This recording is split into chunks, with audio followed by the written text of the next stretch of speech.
Yesterday marked the first day of the 16 Days of Activism against gender-based violence, an international annual campaign that kicks off.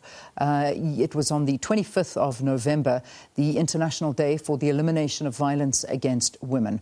The event runs until the 10th of December, which is a Human Rights Day, appropriately harmonised to symbolise the importance of gender rights as a human right. Our guest this morning is Grizelda Grootboom, an activist who has survived many instances of gender-based violence, from childhood sexual violations to violent clients as a former sex worker. She has authored a book called Exit, where she documents some of the gruesome acts of violence at the hands of men in South Africa. Grizelda, thank you again. Thanks for joining us on the programme. Good morning, and good morning to your listeners. Thank you so much, Leanne, for having me. So this particular campaign started in 1991. I mean, it's been running for many years now. But other than being used as an organising strategy for the cause, does it really have any impact? Do you think it's effective at all? I don't think it has the impact that I think most of the women and girls in South Africa would really want at this particular point. It does have a sparking conversation. I'm just worried, are we having the right conversation, and who is leading? I think in South Africa it's been years for women to just come out and say it, so that's happening. Should we appreciate what we have now as young people, or do we appreciate government hand in it, but not really? This campaign, for me, it scares me a lot, because it's like every time we do these campaigns, we don't see statistics behind the door, because, I mean, the statistics we get sometimes, I feel like today it's not really calculated very well. Yeah. But with, what we have as in making things really, really aware to men, that it's men violence on women. They are the ones that needs to be in the forefront. They are the ones that needs to be put in front of women and have the conversation and face it, because I feel like we've documented, written books, screamed and shouted in courtrooms, and I feel like the president still haven't heard nothing. We've done summits with him, but when it comes to awareness and with correcting certain, famous individuals trying to make that as a statement, we don't do that. We don't implement what we really want to, what the people are saying they want to be done. Yeah. I mean, Grizelda, your story is one that I know we spoke a few years ago on when you first penned your book. And I mean, it's a story that still is really, I suppose it's, I don't want to use the word inspiring. I'd say you are inspiring to be where you are now after what you have been through in your life. So you as an individual are inspiring. However, your story is just a devastating story. It really is. From being having had from a child to, going into areas of life that people don't want to. I mean, perhaps you want to give just a little bit of a summary of where you started and where you are now. I think for me, it was when I was 8 years old, becoming homeless, becoming a street kid. And usually that, people wipe it off so badly, and it has so much years effect, being homeless from the age of 8. And my first encounter of rape culture was Ifoli, where it's a gang rape of boys that, a bit older than me, where they just say, it's just maturity. And I think being gang raped in my community by 4 boys the whole day, and there's a terminology for it, and you walk down the street and people blame you for it, was probably just the first strip off of, you as a girl and as a woman, this is what you're going to know. So being gang raped at the age of 8 was really just taking everything away. And then just growing up as a street kid, 9, 10, 11, 12, those years alone and having to survive every day, not being chased or stabbed or gang raped, it was this fear that you always are growing with. Mm-hmm. Everybody likes to ask the question, why didn't you knock? We did. There's so many times we knocked on doors. But there's always this fear. I mean, the shelter I stayed with was not full until the age of 18. And that just caused me to fall in the hands of a trafficker, which was a woman, which was a girl. And it was so easy to groom and manipulate my trust on wanting to be in a safe place or with somebody that can help me to escape. Yeah. So from there, it was just hoping that, nothing worse would happen.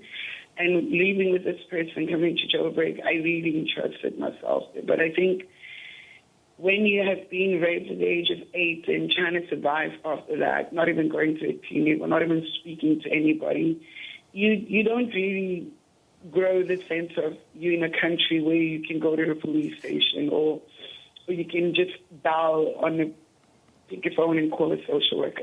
You stay with it. You grow in that anger. And just being trafficked and being locked up in the room, duct tape around my eyes, injected with, morphine crystal meth behind my knees through my veins, and men just taking turns. It was you still in the same space where I am right now. I still see the room. I still feel fear. I still feel now and then disgusted. And I always worry when people feel like, oh no, it happened then. How many times did it happen then? So it's almost just like a child being raped by a pedophile over and over and over again, and the fear of not being able to tell anybody. And then you're going to ask that same person today, like, can you stand in the courtroom? The fear and the shame is over and over and over again. And today, COVID, this country is still showing us a lack of care, lack of understanding exactly what women and girls are saying. Gender-based violence, I just think it's one thing that I'm so tired of discussing, but wanting to see it happen. Yeah. And I feel like we are not being heard as survivors. I feel like women, when they do cry out, the first thing they get hit by is the same laws and policies that we've been trying to move, and change for the past years. And women are just afraid to come out because they always get hit by lawyers. And that's just the power hand that men and government have. It's just that is their system to protect themselves. Yeah. And women never be able to feel safe in any way. And where I am today in South Africa, I think we're just trying to recover. I'm still busy with quite a lot of cases where we have victims in the middle of their cases just feeling fury. And it's those things that I think that needs to come to play with government and bring resources that we know women feel protected telling their stories, women feel safe seeing a justice role being played in their lives for healing, and just seeing more and more young people, seeing women coming out and speaking about their stories. Yeah. And I think that's where we need to go to. Your story just brings chills. It really does, Grizelda. It's sure. I don't know. I don't know where you begin to heal from something like this and to be taken seriously. And the problem is that your story is such a common story. It's and we know that because we do get the numbers that are reported, and as well as I know that numbers are not reported. I mean, we had the police minister coming out and giving us some statistics reporting. I mean, saying that almost 10,000 reported rape cases in just 3 months, and it's an increase of 600 compared to the same period last year. These are reported cases. It is much higher than that. It's much higher, and I think the Minister of Police knows that it's much higher. And when we say it's much higher, we know at the doorstep of a police station, a lot of women get turned away, or a lot of women sit out and they lose the patience to sit and wait for being assisted. So it's more than that. And I just, we know whatever the police minister is trying to convince, but it's getting tiring hearing numbers. Can we get solutions? Can the numbers go down? Mm-hmm. I feel like sometimes I run this race of unemployment and rape cases in South Africa every day, just looking at the numbers going up and down and playing with each other. And it's sad that, I was saying DSD, social development, the women's department comes out and they tell us the same thing, and I feel like it's just lip service. It's just lip service. I am impressed with the Cape Town that they've introduced something they call a social change thingy, where they introduce in these communities that they do workshops with the vulnerable. But again, that's just workshop. What is the solution, Can people actually get proper letters that protect them against their rapist or their abuser? And when that piece of paper, how far does it protect a child in Khayelitsha? Like in Khayelitsha right now, femicide is beyond me. Women and girls are getting killed just because you know, she doesn't want to go with her boyfriend to the tavern or go to Rand or wherever the place is. And those are the things that we need more police visible in these places so we can understand. Grizelda, I've literally got a minute left with you, but I mean, we have a police minister who is admitting that the police are under-resourced to deal with this and are not compassionate enough, which you have spoken to. Even speaking to a lot of officials yesterday at the launch of the campaign of no activism against this violence. Many saying that there are more rights given to the perpetrator than to that person who is abused. And they're admitting to that. I mean, the laws may be there, everything is there, but it's not being instituted. So, you know, what if you had to sit in front of these government officials, tell me what you would tell them. What do you want to see change? I think the first thing I would like to change is a policeman that really gets ready to listen to a victim.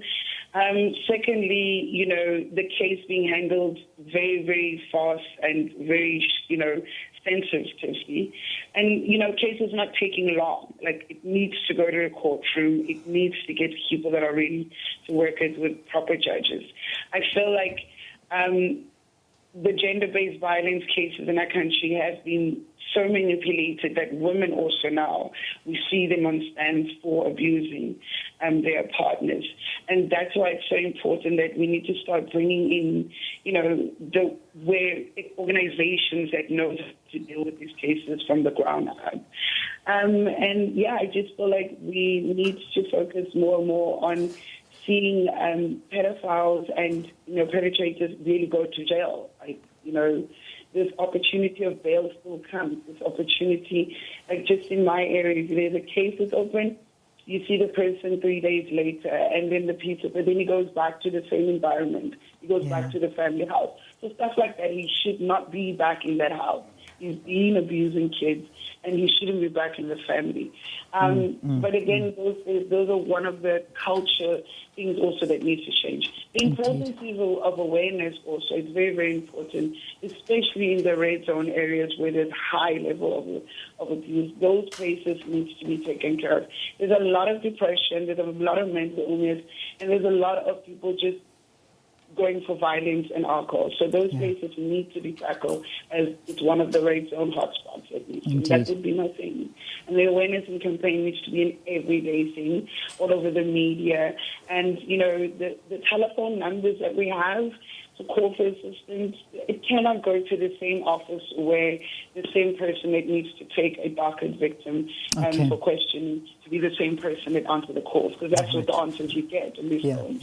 Please hold on. Please, in here it's the same police station. So those channels need to make a little bit of sense. And can some expensive resources also be put on women and girls for safety and security and not just government officials? Grizelda, thank you. Thanks for talking to us. And I'm great advice. Let's hope the call is heeded. But Grizelda Grootboom talking to us. She's an author, a book, Exit, and she's an activist. She's a survivor of gender-based violence, discussing the culture and the mindset of gender-based violence in South Africa and the attitude of law enforcement in handling these cases. All right, let's get